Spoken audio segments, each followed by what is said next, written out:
오늘 우리에게 주시는 하나님의 말씀은 창세기 33장 1절에서 11절입니다.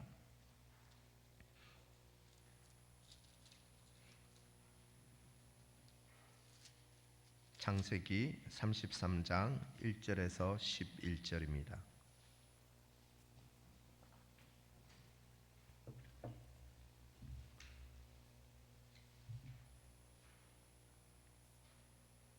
하나님의 말씀을 제가 읽겠습니다. 하나님의 말씀을 들으십시오.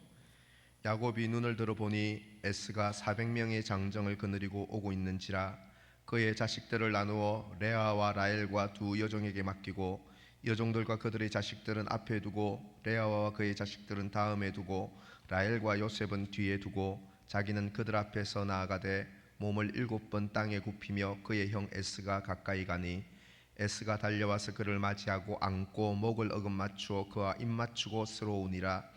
에스가 눈을 들어 여인들과 자식들을 보고 묻되 너와 함께한 이들은 누구냐? 야곱이 이르되 하나님이 주의 종에게 은혜로 주신 자식들이니이다. 조금 볼륨을 조금만 낮춰주실까요?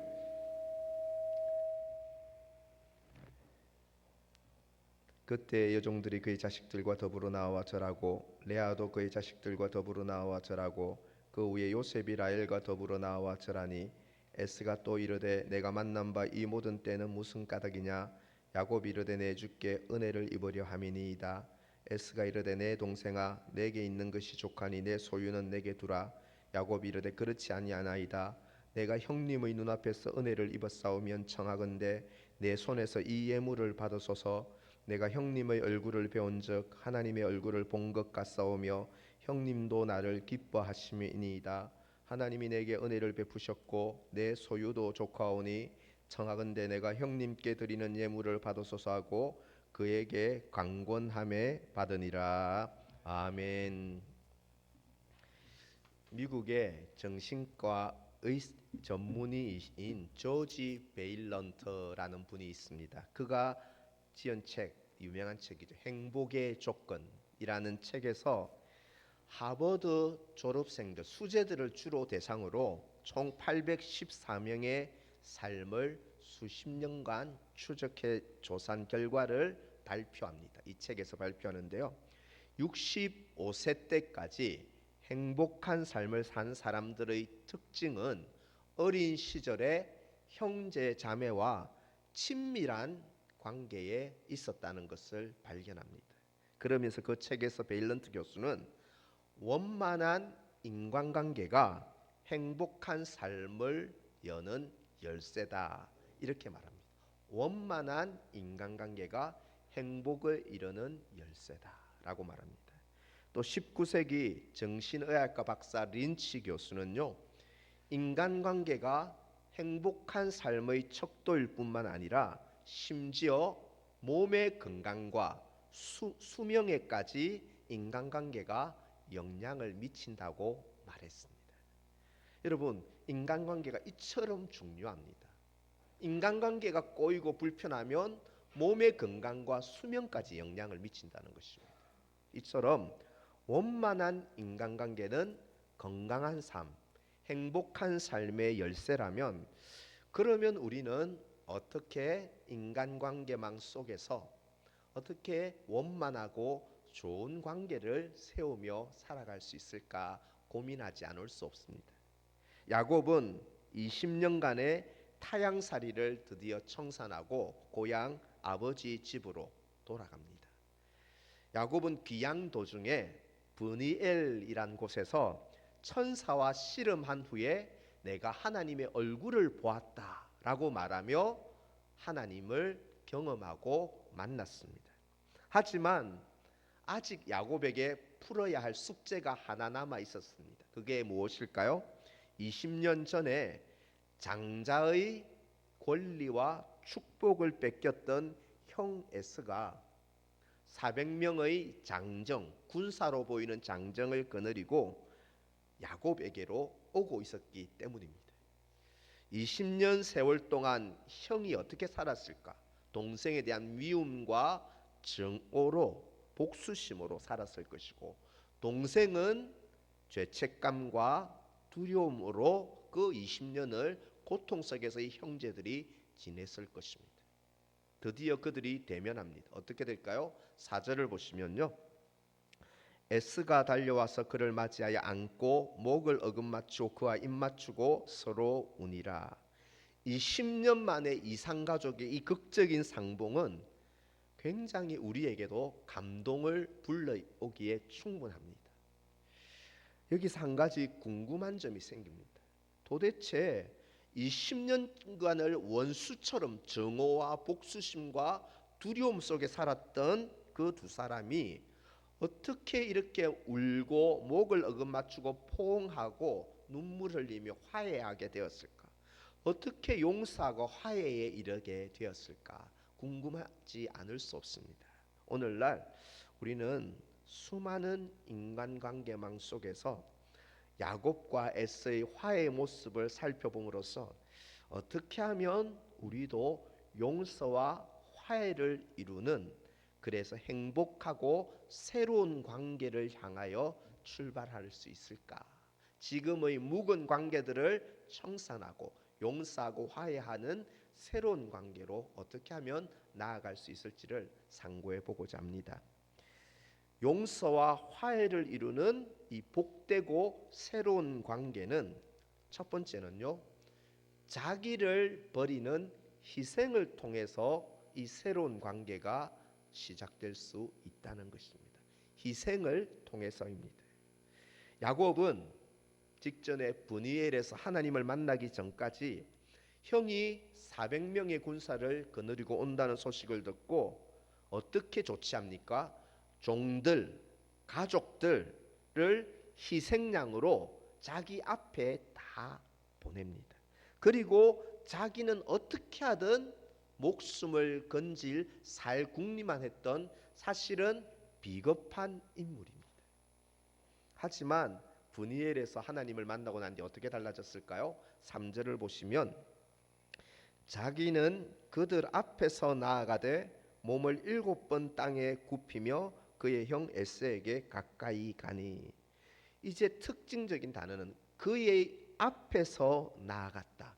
그들을 가로질러서 자기가 제일 앞으로 나아가고 끝절에 보면 형 에스에게 가까이 용기를 내어 다가갔다는 것입니다. 위험을 감수하고 목숨의 위험을 감수하고 자신이 가족들 앞으로 제일 먼저 나가서 형 앞에 몸을 숙이고 절을 한다는 것입니다. 항상 남을 이용하고 앞세워 자기 실리만 챙겼던 그 야곱이 이제는 어떻게 변하고 있습니까? 자기를 앞세우고 자기를 버리고 자기를 희생하는 모습으로 변화되고 있다는 것입니다. 에스가 볼 때 만일 야곱이요, 종들을 보내고 가축들 보내고 자녀들 보내고 아내를 차례로 보내며 이들을 희생시키면서 자신은 계속 뒤에 숨어 있었다면 형 에스는 이렇게 생각하지 않을 거예요. 내가 20년 만에 동생을 찾아왔는데 코빼기도 안 보여? 이놈은 20년 전이나 지금이나 하나도 안 변했구나. 또 무슨 꿍꿍이가 있는 것 아니야? 아마 에스도 마음문이 닫히고 실망하고 어쩌면 분노했을 수도 있을 것입니다. 하지만 야곱이 이제 달라진 것이죠. 자기를 버립니다. 자존심도 버리고 자기를 버리고 죽기를 각오하고 자기를 희생하는 그 모습에 형의 해묵었던 감정이 봄에 눈 녹듯 녹아지고 풀리게 된 하나의 계기가 바로 희생에 있었다는 것입니다. 여러분, 희생의 중요성은 우리 주님께서 친히 본으로 보여주신 삶입니다. 원래 우리는 지은 죄악으로 하나님의 진노와 심판이 마땅한 죄인들 중에 죄인들이었습니다. 그런데 하나님과 원수였던 우리가 어떻게 화목하게 되었을까요? 성경 로마서 5장 10절을 한번 보시기 바랍니다. 로마서 5장 10절 우리 같이 읽겠습니다. 곧 우리가 원수되었을 때에 그의 아들의 죽으심으로 말미암아 하나님과 화목하게 되었은즉. 아멘. 하나님과 우리가 원수되었는데 이제는 화목하게 되었다. 그것은 희생이 있었다는 것입니다. 누구의 희생입니까? 그의 아들의 죽음, 희생으로 우리는 속죄, 죄 용서받았고 우리는 하나님과 화목하게 지내는 자녀가 되었다는 것입니다. 희생을 통해서 이런 일들이 일어난다는 것입니다. 이처럼 우리가 좋은 원만한 인간관계, 화목하게 되는 인간관계는 자기 것을 죽이고 포기하는 희생을 통해서 이루어진다는 것입니다. 그 희생이 물질의 희생이든 시간의 희생이든 몸의 희생이든 자존심의 희생이든 자기를 포기하고 죽이는 희생을 통해서 관계가 세워진다는 것이죠. 제가 지난번에도 한번 이 분을 소개했는데 스위스의 신학자인 에밀 브루너라는 신학자가 있습니다. 제가 이분의 그것으로 논문도 쓰기도 했는데요. 이 에밀 브루너 박사는 한때 이 절친이었던 친구 사이가 나빠져서 1년 동안 연락하지도 않고 얼굴도 보지 않고 지냈습니다. 근데 이 브루너 박사가 어느 날 목사님의 설교를 듣는 중에 깨달음이 오고 깊이 뉘우쳐서 화해의 편지를 그 1년 동안 보지 않은 친구에게 5통이나 보냅니다. 그러나 친구에게서 어떤 회답도 받지 못합니다. 어느 추운 겨울날 브루너 박사는 안 되겠다 싶어서 멀리 있는 수킬로나 떨어진 친구 집을 직접 찾아가서 추운 겨울날 눈보라 속에서 친구의 문을 노크합니다. 여러분 어떻게 되었어요? 얼음장 같았던 친구의 마음이 녹는 데는 10분도 채 걸리지 않았다고 하는 것을 소개했습니다. 희생, 그 눈보라 속에서도 내 자존심을 죽이고 내 몸을 희생시켜 사는 이 10분이 언 친구의 마음을 녹이게 한다는 것입니다. 성도 여러분, 지금 우리의 인간관계 마음을 한번 되돌아보십시오. 제일 크게는 부모님과 자녀의 관계, 또 성도와의 관계, 우리 직장 동료나 상사와의 관계, 이웃과의 관계에서 혹 우리 속에 조금의 서운함이나 미움이나 불신이나 냉랭함이 남아 있습니까? 그런데요, 우리가 남의 양보, 당신이 양보해야지, 남의 희생만 강요하고 바란다면 어떻게 그 관계가 발전적인 관계가 될 수 있겠습니까? 주님이 나를 위해 희생의 제물이 먼저 되어 주신 것처럼 우리도 먼저 남을 위해 희생이 필요합니다. 10분만 여러분 희생하기로 결단해 보시죠. 시간을 10분만 더 드리고 물질을 10% 더 드리고 자존심도 내가 죽이고 몸을 한번 드리는 희생과 헌신을 먼저 시작해 보십시오. 남의 희생과 양보를 바라기 전에 내가 주님이 그러하셨던 것처럼 내가 남을 위하여, 내 가족, 내 이웃, 내 형제들을 위하여 내 시간, 때로는 물질, 내 자존심, 내 몸까지 버리며 희생함으로써 그래서 주님이 주시는 복된 관계, 행복한 관계를 세워가는 저와 여러분 되시기를 간절히 축원합니다. 두 번째로요, 이 새로운 관계, 화해하고 행복한 새로운 관계를 향하여서는 두 번째는 자기를 낮추는 겸손을 통해서 이루어진다는 거예요. 첫 번째가 자기를 죽이는 희생이고 두 번째는 자기를 한없이 낮추는 겸손을 통해서 관계는 회복된다는 것입니다. 20년 만에 형을 만나자마자 야곱이 한 행동은 7번이나 엎드려 몸을 굽혀서 절을 합니다.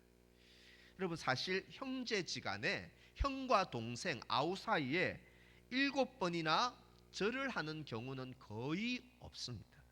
여러분 한번 시험해 보시죠. 이번 명절에 가서 여러분들의 형님이나 누이에게 7번 세배해 보십시오. 어떻게 될까요?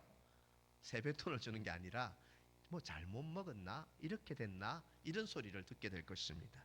여러분 형제지간에 7번 절하는 법은 없습니다. 이런 모습은 왕에게, 그의 군주에게 예의와 존경을 나타내는 신하와 종의 자세. 7번 절한다는 것은 왕 앞에 종의 자세, 신하의 태도라는 것입니다. 이 말은 무슨 말입니까? 야곱은 형을 왕으로까지 높였다는 것입니다. 그의 고백을 보면 나의 주, 주님으로까지 높이고 있습니다. 그리고 자신은 주의 종으로 한없이 낮추었다는 것입니다. 여러분, 이런 겸손을 보고 감동하지 않겠습니까? 눈물이 나지 않겠습니까? 특히 본문 8절 한번 보실까요? 야곱이 이르되 내 주께 은혜를 입으려 함이니이다. 본문 10절도 보십시오. 내가 형님의 눈앞에서 은혜를 입었사오면. 야곱이 형 앞에 7번 절을 한 후에 한 말이 형님의 은혜를 입기를 원합니다. 이렇게 고백합니다. 이 말은요, 이전에 장자의 축복을 빼앗은 과거의 자기 잘못에 대해 야곱이 자기가 잘못했다는 것을 지금 인정한다는 것입니다. 그리고 형의 은혜, 너그러운 용서를 구하는, 여러분, 이 고백은 내가 잘못했습니다, 형님. 내가 죽을 죄인입니다. 자기를 종으로까지 낮춘 게 아니라 심지어 죄인의 모습으로 자기를 낮추며 형의 자비를 구하는 모습이라는 것입니다. 여러분, 이렇게 형을 만나자마자 변명하고 막 하는 게 아니라 자기를 왕의 신하로, 종으로, 심지어 죽을 죄인으로 자신을 낮춘 야곱의 이 겸손이 분명하게 이 감동적인 화해를 불러일으키기에 충분한 요인이 되었다는 것입니다. 겸손이라는 것입니다. 이 겸손의 중요성을 빌립보 교회에서도 바울이 이야기하죠. 빌립보 교회에 유오디아와 순두계라는 교회 두 여성 지도자 간의 불화와 분쟁이 있어서 이게 교회 전체 성도들 간의 다툼과 분열로 큰 위기에 빌립보 교회가 처하게 되었습니다. 여러분, 바울의 이때 해결책이 무엇이죠? 빌립보서 2장 5절 8절 한번 보시기 바랍니다. 지금 두 그룹으로 나누어서 교회가 와해될 지경이에요. 그때 바울이 그 해결책을 이렇게 말합니다. 다 같이 읽겠습니다. 시작. 너희 안에 이 마음을 품으라. 곧 그리스도 예수의 마음이니 사람의 모양으로 나타나사 자기를 낮추시고 죽기까지 복종하셨으니 곧 십자가에 죽으심이라. 아멘. 빌립보 교회의 관계를 치유하는 해결책은 그리스도의 마음을 품으라는 것입니다. 그러면 그리스도의 마음은 어떤 마음일까? 8절에 설명해 놓고 있죠. 하나님의 아들이면서 사람으로 낮아지셨고 사람 중에서도 종으로 낮아지셨고 마침내 죽음, 무덤까지 낮아지신, 완전히 땅에 엎드리고 낮아지신 주님의 겸손을 여러분들은 본받으십시오. 이게 교회를 하나 되게 하는 해결책입니다. 교회를 치유하는 해결책은 주님의 마음을 본받는 것입니다. 바울은 말합니다. 여러분, 오늘날 왜 갈등은 누구에게나 있지만 그 갈등이 세상 사람들은 술 먹으면 해결된다고 하는데 왜 신자는 이 갈등의 골이 끊어지질 않을까요? 왜 우리는 잘 화해하기가 어려울까요? 왜 우리는 다른 사람을 좀 더 너그럽게 받아들여주고 품어주는 것이 이리도 어려울까요? 왜 그럴까요? 마음에 나는 어렵고 당신은 옳지 않다는 교만함이 있기 때문입니다. 더구나 주님을 믿는다면서도 사실은 한없이 땅바닥까지 무덤까지 낮아지신 주님을 따르고 싶지 않기 때문입니다. 주님의 마음이 없기 때문에 그렇다는 것입니다. 한평생 비석을 다듬어 온 석공이 있었습니다. 그는 어느 날 온 힘을 다하며 큰 바위에 있는 돌을 깎고 다듬어 정성스럽게 비석을 조각하고 그 글을 하나하나 정성스럽게 새겼습니다. 이 비석 만드는 과정을 지켜본 정치인이 석공에게 이렇게 말합니다. 나도 당신처럼 사람들의 단단한 마음, 백성들의 단단한 마음을 유연하게 다듬는 그런 기술이 있었으면 좋겠소. 사람들의 마음을, 단단한 마음을 유연하게 만드는 기술이 있었으면 좋겠어. 이렇게 말했습니다. 석공이 그러자 무엇이라 말했을까요? 선생님도 저처럼 무릎 꿇고 낮아져 일한다면 할 수 있습니다. 선생님도 저처럼 무릎 꿇고 일한다면 가능한 일입니다. 하나의 통찰력을 우리는 여기서 발견합니다. 오늘날 나라가 참 많이 어지러운데요.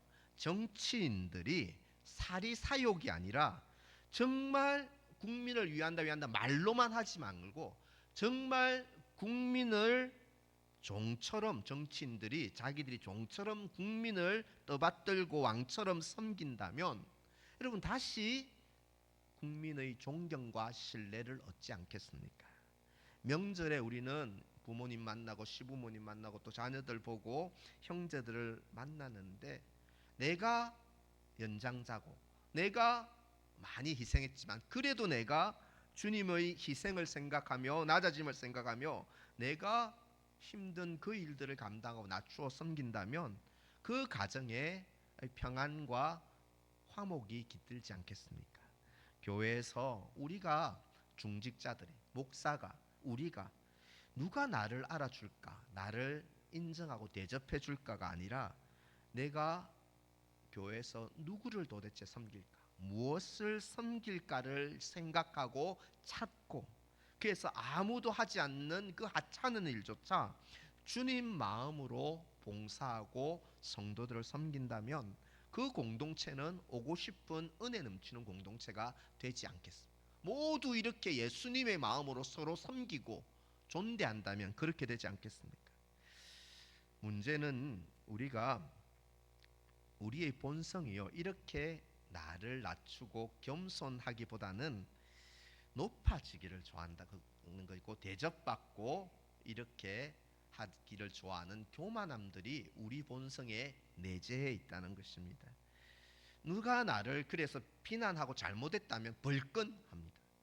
그리고 누가 합당한 예우나 대우를 해주자면 내가 사회에서 어떤데 교회에서 이런 취급을 받아 이렇게 생각한다는 것입니다. 봉사하면서도 남들이 하지 않는 것에 대해서 속이 상하며 비교하며 억울해한다는 것입니다. 왜 그럴까요? 교만하기 때문에 그렇습니다. 저는 그런 제 마음속에도 이런 대우나 대접이나 이런 교만함들이 불쑥불쑥 올라올 때마다 나를 위해 무덤까지 자기를 낮추신 주님의 십자가를 늘 생각합니다. 내가 무엇이라고 우리 주님이 이 누추한 나를 위해 무덤까지 낮아지셨는가? 내가 그렇게 살라고 주님께서는 낮아지셨는데 주님의 십자가를 바라보면 여러분 용서하지 못할 죄인은 없습니다. 품지 못할 사람은 없는 것입니다. 성도 여러분, 복된 인간관계망에서 어떻게 사람들을 세워갈 수 있을까? 우리를 위해 죽기까지 낮아지신 예수님을 항상 바라볼 수 있기를 소원합니다. 그리고 오늘도 또 우리가 이번에 명절에 가족들 만날 때 죽기까지 낮아지신 겸손하신 주님을 항상 믿음의 눈으로 영적으로 바라보면서 주님의 본을 나도 따르겠습니다 결단함으로 그래서 낮아져 가족을 섬기고 성도를 섬기고 이웃을 섬기는 모습으로 우리에게 주신 인간관계망 속에서 화목과 평화를 세워가는 저와 여러분 되시기를 간절히 소망합니다. 마지막으로 화해를 이루는 복되고 새로운 관계를 위해서는 하나님의 능력을 통해서 이런 관계들이 급진적으로 발전하고 변화된다는 것입니다. 우리가 인간의 도리로 희생하고 겸손해야 하는 것은 최선을 다해야 되지만 또한 우리 믿는 신자들은 하나님의 능력을 구함으로써 어떤 관계의 발전과 새로움을 구해야 한다는 것입니다. 야곱은 아버지와 형을 속인 죄책감 그리고 형한테 언제 발각되면 죽을지 모른다는 죽음에 대한 공포로 20년 세월을 죄책감과 공포 속에 살았습니다. 그의 삶이 평안했을까요? 그런데 어떻게 야곱이 이런 죄책감과 두려움을 극복하고 형과 대면할 수 있었을까? 그런 용기는 어디서 났을까? 분이엘에서 야곱이 하나님을 만났고 하나님의 은혜와 능력을 체험했을 때 나를 희생하는 것, 나를 낮추는 겸손의 모습으로 형 앞에 설 수 있었던 것, 바로 분이엘에서 만난 하나님의 능력 때문이었다는 것입니다. 에스도 마찬가지. 하나님의 능력이 에스의 마음도 바꾸었습니다. 400명의 군사를 데리고 야곱을 만나러 올 때까지만 해도 아마 에스 만나기만 하면 콧구멍을 낼 것이다. 가만두지 않겠다. 아마 20년을 복수의 칼을 갈았지 않겠습니까? 그런데요, 야곱을 딱 보는 순간 형의 눈에서 눈물이 왈칵 쏟아집니다. 긍휼고 내가 이 불쌍한 동생을 왜 그렇게 증오하며 죽이려고 하며 20년을 지옥 속에서 살았던가. 눈물이 발칵 터지고 긍휼과 용서의 마음이 스며든 것입니다. 무엇이 에스의 마음도 이렇게 변화시켰을까? 하나님의 능력이 변할 것 같지 않던 에스의 마음도 녹여주신 것입니다. 터치해 주신 것입니다. 야곱과 에스의 이 33장에 나타나는 감동적인 만남의 배후에는 누가 뭐래도 야곱의 희생도 있고 겸손도 있었지만 제일 중요한 것은 하나님의 능력이 역사하고 작용했다는 것입니다. 10절을 오늘 본문 10절을 보십시오. 내가 형님의 얼굴을 배운즉 하나님의 얼굴을 본 것 같사오며. 야곱 아부 잘한다. 하나님의 얼굴을 봤다. 이렇게 생각할 수도 있는데요. 저는 이 구절을 보면 야곱은 진짜 사람 보는 눈이 달라졌구나. 형님을 보는데 천사의 얼굴처럼 진짜 느껴진 것입니다. 하나님을 만나고 영적으로 눈을 뜨다 보니 형이 정말 달라 보이는, 하나님처럼 달라 보이고 다른 사람들도 달라 보이고 환경도 세상도 새롭게 보인 것입니다. 하나님의 능력을 받았기 때문입니다. 여러분들은 남편이나 아내를 볼 때, 부모님이나 시부모님이나 자녀들을 볼 때 무슨 얼굴로 보이십니까? 성도님들의 얼굴을 볼 때, 직장 상사의 얼굴을 볼 때, 우리 이웃들의 얼굴을 볼 때 어떤 얼굴이 보이십니까?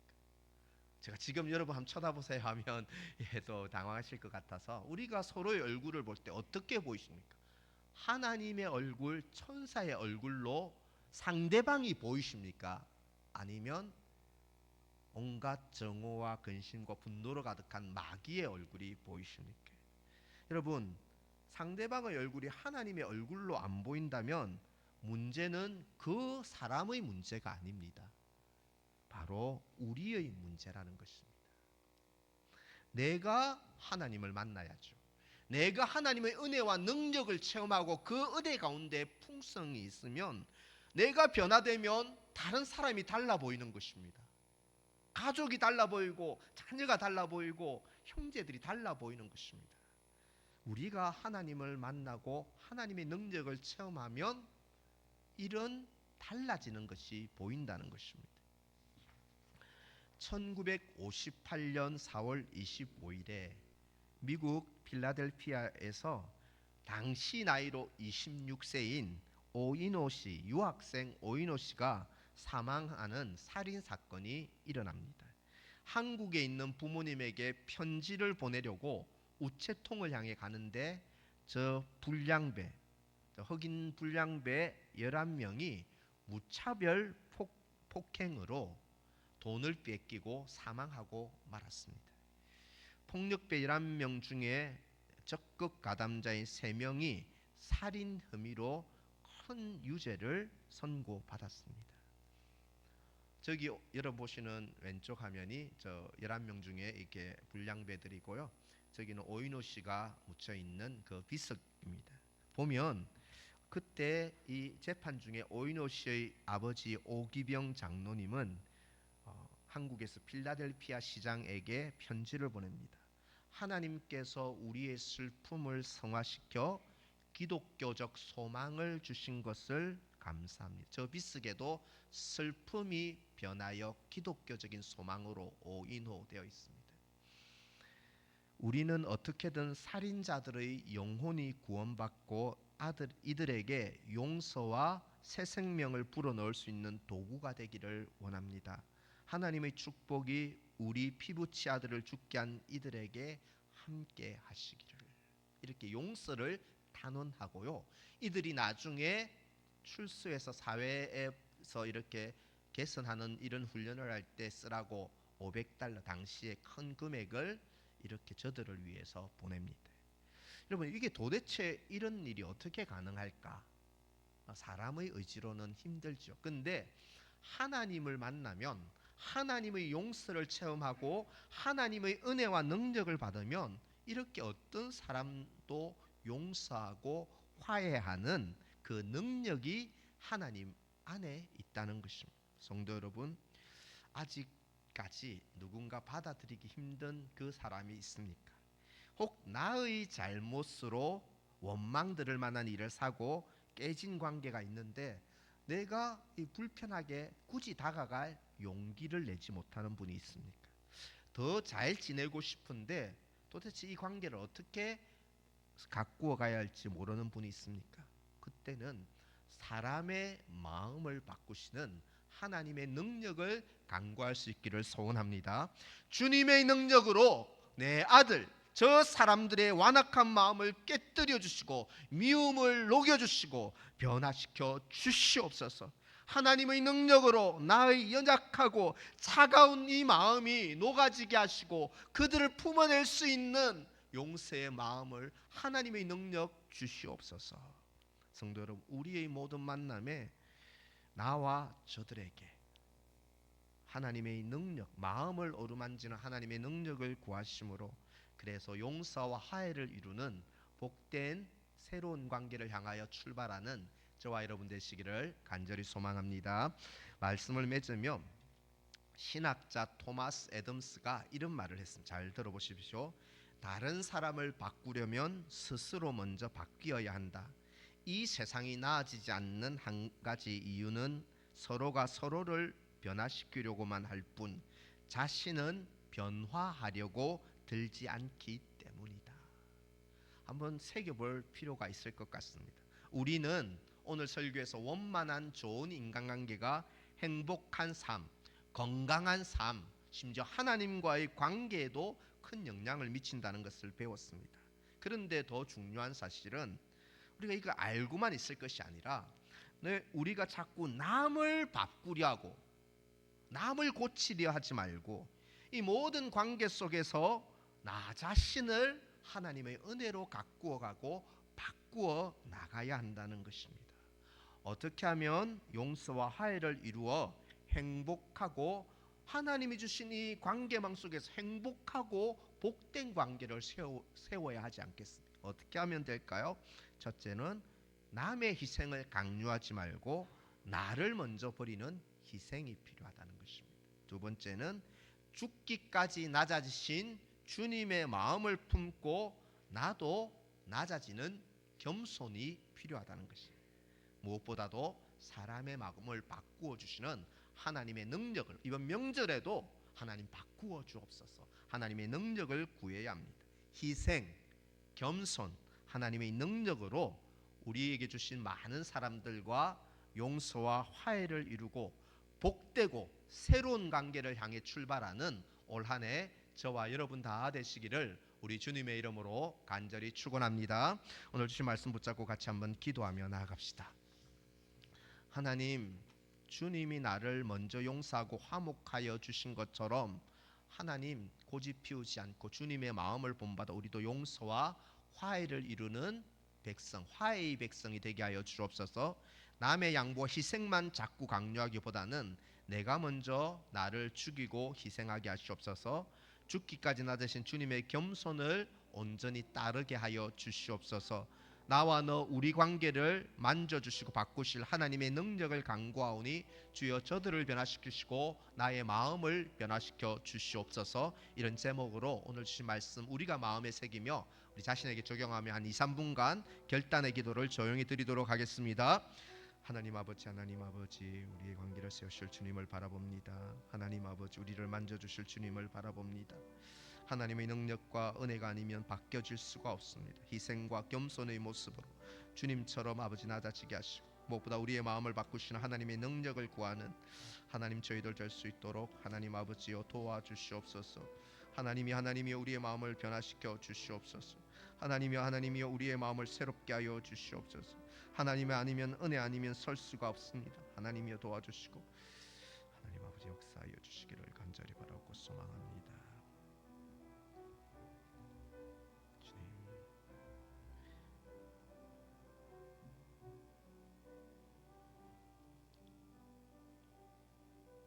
당신의 그 희생이, 그 헌신이, 그 겸손이 하나님께서 우리의 만남을 복되게 해 주실 줄 믿습니다. 우리 찬양을 바꾸어서요, 해같이 빛나리 이 찬양 부르면서 또 준비한 예물을 하나님께 바치는 봉헌의 시간 갖겠습니다.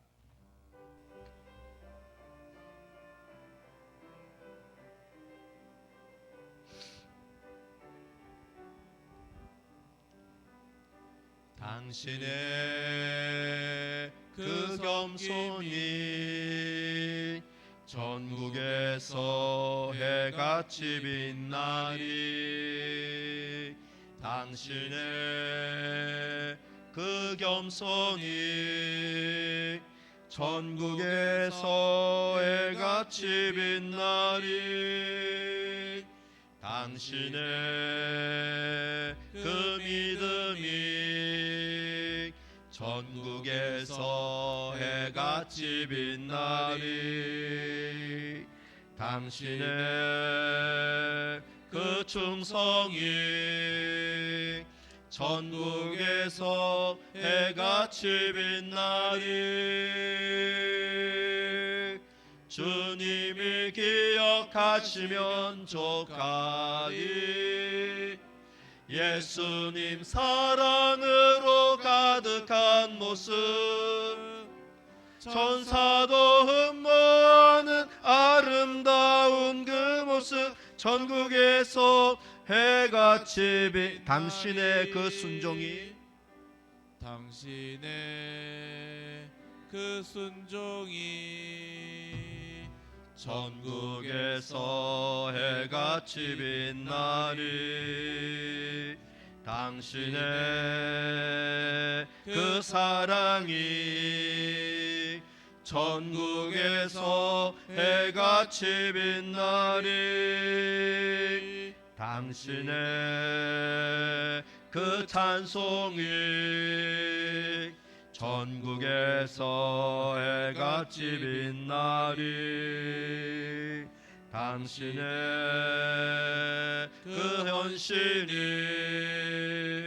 전국에서 해같이 빛나리. 주님이 기억하시면 족하리.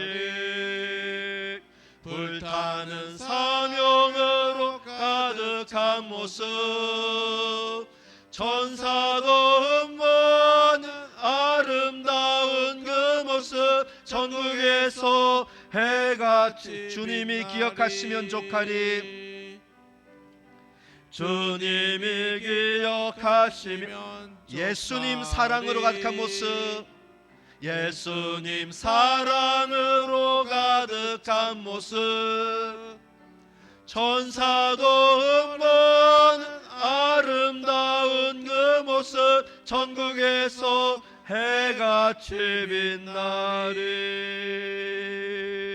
아멘. 하나님 고맙고 너무 감사합니다. 이렇게 구원하여 주신 것 감사한데 하나님 아무도 예배하지 않는 이 시대에 하나님 귀하게 예배하는 자리로 불러주시고 은혜의 말씀, 생명의 말씀 듣게 하여 주셔서 감사를 드립니다. 하나님 아버지 주신 말씀처럼 우리의 모든 인간관계망 속에서 죽기까지 낮으신 주님의 희생과 주님의 겸손을 기억하며 하나님 아버지 복된 관계를 세우는 저희들이 되게 도와주옵소서. 사람의 마음을 바꾸시는 하나님의 능력을 간구합니다. 이번 명절에도 하나님 먼저 차가운 제 마음을 바꾸어 주시고 내 가족, 내 형제, 내 부모의 마음을 바꾸어 주시고 우리 모두의 마음을 바꾸어 주시는 하나님의 능력을 경험하고 하나님 우리가 천국에서 아름답고 원만한 관계를 세워가는 복된 성도들의 삶이 되게 도와주옵소서. 명절 오가는 모든 교통편의 안전을 지켜주시고 모든 위험과 시험과 악에서 주의 백성들을 구하여 주시옵소서. 은혜에 감사드리며 소득의 11조 주일헌금 감사의 예물 성경헌금 비전헌금을 드립니다. 베푸시는 모든 은혜에 감사드립니다. 가츠다다이 교회의 부흥을 위하여 기도합니다. 범사에 감사를 드립니다. 하나님의 은혜에 감사합니다. 이렇게 많은 성도들이 드린 이 모든 예물과 특별히 감사의 예물을 주님 받아 주셔서 참으로 경제적으로 환난의 시대에 물질 때문에 어려움 겪지 않도록 하늘의 신령한 것과 땅의 기름진 복과 건강의 복으로 축복하여 주시옵소서. 예수님의 이름으로 기도하옵나이다. 아멘. 주 예수 그리스도의 은혜와 하나님 아버지의 사랑과 성령의 충만하심과 교통하심이 희생과 겸손과 하나님의 능력을 의지함으로 하나님 우리 앞에 놓인 모든 관계 속에 복된 관계, 새로운 관계로 세워나갈 것을 결단하는 머리 숙인 모든 주의 백성들 위해 우리 서울 남교회 위해 조국 대한민국 위에 지금부터 영원토록 함께 있을지어다. 아멘.